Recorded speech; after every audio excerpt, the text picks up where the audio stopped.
Hola, ¿qué tal? ¿Cómo están? Bienvenidos a un nuevo video. Otra vez aparece mi cara. En este caso quiero hablar de algo bastante básico que es cómo construir un buen GPT, o básicamente por lo menos cómo yo construyo un buen GPT. Para quienes no conocen, básicamente los GPT son los agentes que tiene ChatGPT que permite construir. Estos agentes en su momento fueron bastante novedosos y revolucionarios. Hoy día, bueno, ya tienes las gems en Google, y medio pelo, y otros más.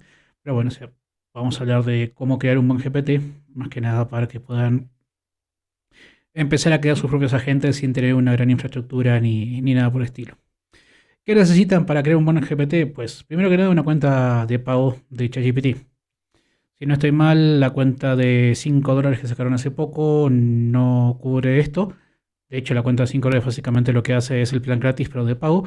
La cuenta que sí funciona es la cuenta de $20. Y de hecho es una cuenta que recomiendo. ¿Para quién se enfoca más que nada este tipo de proyectos? Para personas que no buscan hacer una implementación técnica de un agente. ¿A qué me refiero? Si tú estás en el plan de quiero tener mi propia agencia de inteligencia artificial y todo ese tipo de cosas, pues esto no te va a funcionar tanto. Bien. Ahora, si tú eres, no sé, oficinista, si tú eres recursos humanos, si tú eres un alto cargo de repente y tienes este tipo de necesidades de querer utilizar inteligencia artificial o necesitar utilizar inteligencia artificial, pero al mismo tiempo no tienes voluntad, tiempo o capacidades para montar un servidor, instalar software necesario, perdón, para poder generar el agente, llamadas a diferentes APIs y lo que sea, pues ChatGPT es para ti. O sea, ChatGPT tiene esta ventaja que tú pagas $20 y te ofrecen varias herramientas muy buenas a nivel de ofimática y a nivel de uso general. Y una de ellas es los GPTs. Bien, hecha esta introducción, vamos a hablar de lo que es la arquitectura de los custom GPTs y más que nada de lo que es la combinación del System Prompt con la base de conocimiento. No quiero hablar de qué es un System Prompt porque ya se habló mucho cuando fue todo el boom de ingeniería de contexto, pero básicamente es las instrucciones que le doy a la gente. Ahora tenemos que tener en cuenta que generalmente lo que pasa es que la gente hace un prompt monolítico y ridículamente saturado. ¿Bien? Generalmente cuando uno quiere hacer un prompt y cuando quiere hacer un prompt bien, digamos, pero sin una idea clara, lo que termina haciendo es generando un texto extenso que llega al límite de los 8000 caracteres, bien, más que eso ChatGPT no soporta, pero bueno, llega al límite de los 8000 caracteres, donde se mete todo, se mete cuál es el problema, cuál es el rol de la gente, qué cosas puede utilizar, datos duros, información, contexto, etcétera, etcétera, etcétera, ¿bien? Y la verdad es que esto no tiene que ser tan así, o sea, tienen que poder aprovechar la arquitectura distribuida que tienen, que es, puedo tener un system prompt, ¿bien? Para definir cómo tiene que actuar el agente y bases de conocimientos o Knowledge Base para darle información de datos que más que nada no son variables. Ahora, la idea que tenemos más que nada es esta, bien, tenemos que llegar a este punto donde el System Prompt va a ser nuestro bibliotecario, bien, que tiene un rol definido, bien, y tiene identidad, reglas y lógica, y el Knowledge Base es la biblioteca, o sea, es el cúmulo de libros. Los libros no van a estar cambiando todos los días, yo puedo cambiarle el rol a la gente si puedo necesitar cambiar la personalidad, si puedo necesitar cambiar otras cosas, sí, pero la verdad es que la información que está en los libros se va a mantener así. Y esta información, lo ideal es que el bibliotecario pueda acceder a ella y utilizarla. ¿Cuál es el blueprint que vamos a manejar? Básicamente, o el modelo que vamos a manejar es el siguiente. Lo que es el System Prompt vamos a tener dividido en 5 secciones, que son el rol, donde se va a definir quién es el agente y su personalidad y tono. Bien, todo este tema que nosotros siempre hacemos de al crear un agente y decirle eres tal cosa y haces esto y aquello. Bien. Reglas de comportamiento es qué hacer y crucialmente qué no hacer. Y esto es algo que mucha gente se omite. Dígale a la inteligencia artificial qué es lo que no tiene que hacer. O sea, no esperen que la inteligencia artificial asuma que algo está prohibido. Siempre especifican qué se tiene que hacer y qué no se tiene que hacer. La lógica de decisión, que son básicamente instrucciones explícitas sobre cuándo consultar la base de conocimiento, y aquí es también el cómo, bien, no sé si te preguntan de tal cosa, puedes revisar tal archivo, identifica tal archivo para obtener la fórmula de cálculo de esto, etcétera, etcétera. Lo otro es en formato de respuesta, y esto es básicamente cómo me tiene que entregar la información el agente. Y aquí tengo que expresar directamente cómo lo quiero. Si quiero un formato estructurado como JSON, si quiero un Markdown, si quiero una respuesta breve, si quiero una respuesta extensa, si quiero detalles, si quiero ya un artículo constituido, si quiero una tabla, etcétera, etcétera. Y por último, tríades y patrones, ¿no? Que son básicamente frases explícitas de que el usuario debe activar del usuario que deben activar comportamientos predefinidos. Cosas como si el usuario te dice cuál es mi estado de cuenta, pues hace esto. Si el usuario dice crea un reporte, pues haces esto, etcétera. Bien. Básicamente es decirle qué tipos de frases van a disparar qué tipo de acciones. Esto es para que la inteligencia artificial en definitiva actúe como uno espera que actúe.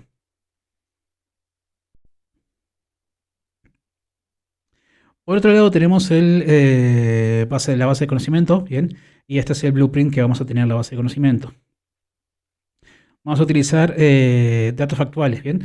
Eso es información que es extensa o sujeta a cambios. Listas de precios, catálogos de productos, etcétera. Bien, básicamente todo lo que es información pesada y que generalmente se haría una búsqueda de esa información y nadie se la aprendería de memoria. Ejemplos detallados, y aquí sí, o sea, vamos a utilizar todo lo que es para la parte de Few-Shot Learning. Few-Shot, para quienes no tienen en consideración o no tienen entendimiento, es una técnica de ingeniería de prompt, la cual lo que hacemos es darle ejemplos de qué entra y qué sale a la inteligencia artificial para que agarre el pedo de cuál es el flujo que lo tiene que seguir. O sea, básicamente es, si te preguntan esto, la respuesta es esto. Si te preguntan esto, la respuesta es esto. Si te preguntan esto, la respuesta es esto. Y ya la inteligencia artificial, pues a lo último entiende cuál es el flujo. Y para la última pregunta es, bueno, te pregunto esto, dime la respuesta, lo sigue. Aquí hay casos de estudio, transcripciones, etcétera.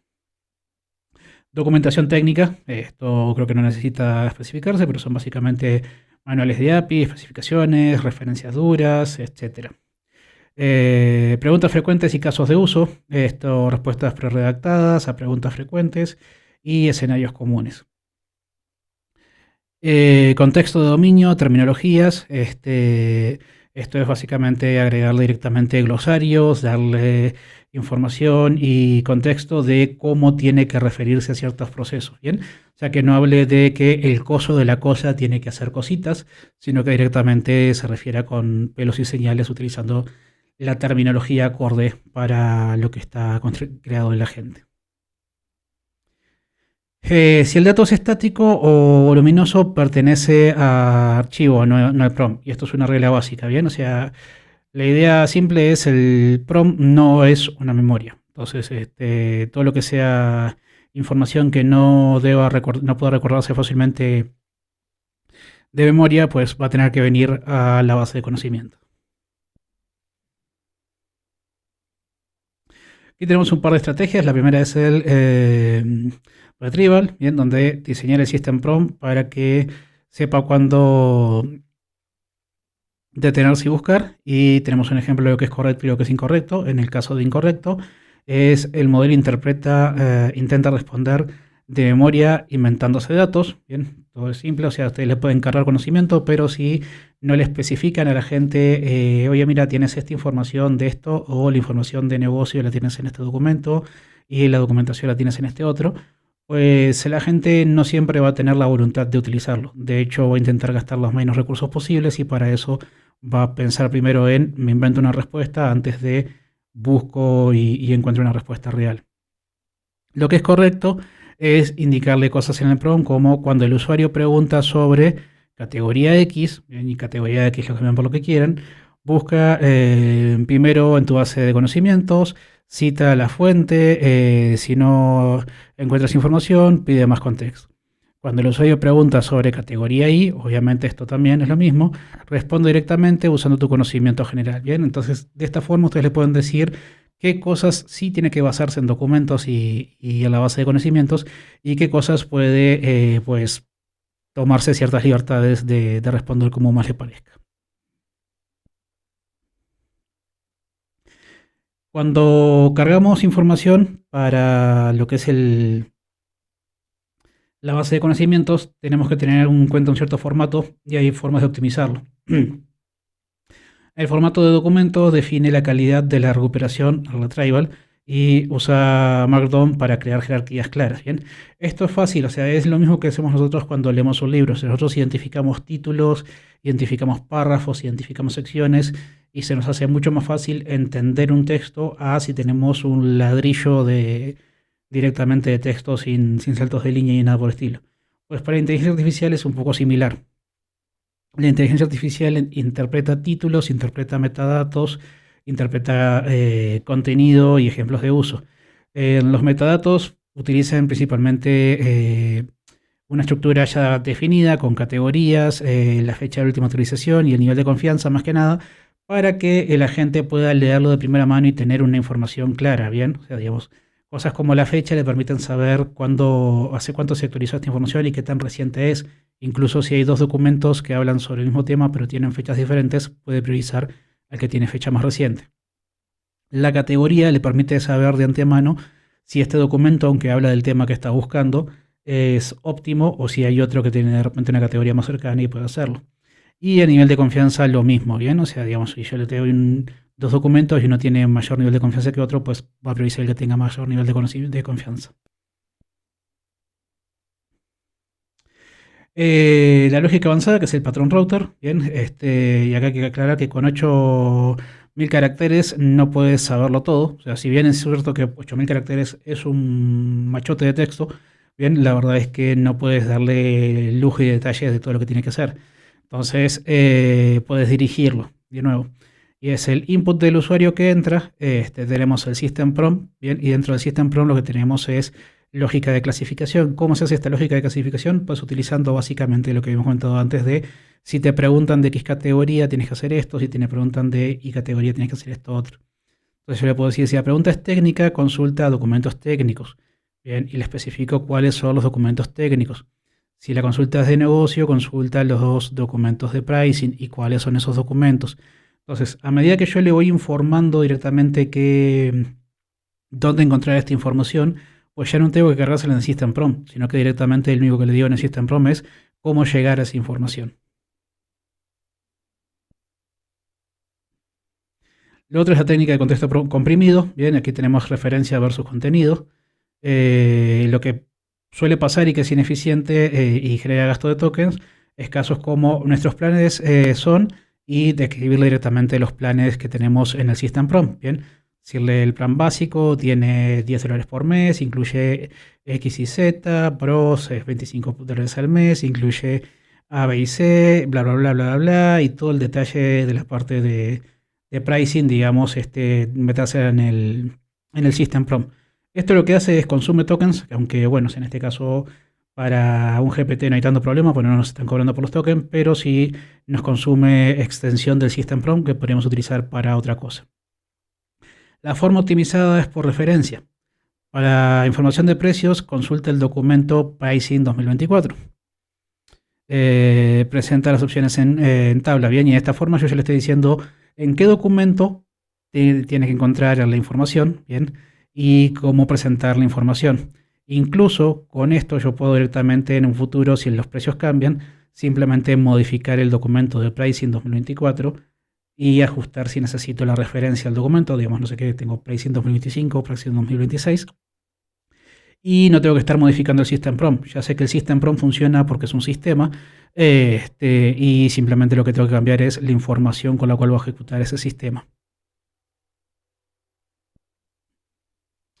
En casos de estudios, en consultor de automatización, este es un caso práctico, sencillamente, donde tenemos un System Prompt con rol, consultor experto en automatización, el proceso diagnóstico recomendación, criterio, reglas de ROI y eficiencia, y el output propuestas estructuradas. Perdón. Bien. Eso es todo lo que tiene el System Prompt. Y en la base de conocimiento lo que tengo son documentos como integraciones MD, que es el catálogo de APIs, bien, comparativas MD, que es NHN versus Make versus Zapier, básicamente comparativas de diferentes tipos de herramientas que puedo utilizar. Casos de éxito.pdf, que es resultados probados. Y calculadora.csv, que es una tabla de pricing y ROI para que pueda hacer cálculos rápidamente. Algo importante aquí es que no todos los documentos tienen que tener el mismo formato. O sea, Markdown es quizás de los más comunes, pero pueden tener documentos en PDF y aún así los puedo utilizar, o pueden tener documentos tipo CSV y también los puedo utilizar. Cuando el agente recibe una instrucción, lo que hace es obtiene la información del System Prompt de qué tiene que hacer y en base al Knowledge Base ejecuta considerando la instrucción del usuario. Esto se produce un ciclo directamente de entiendo qué es lo que tengo que hacer, entiendo qué me pide el usuario, entiendo qué información tengo, genero una respuesta.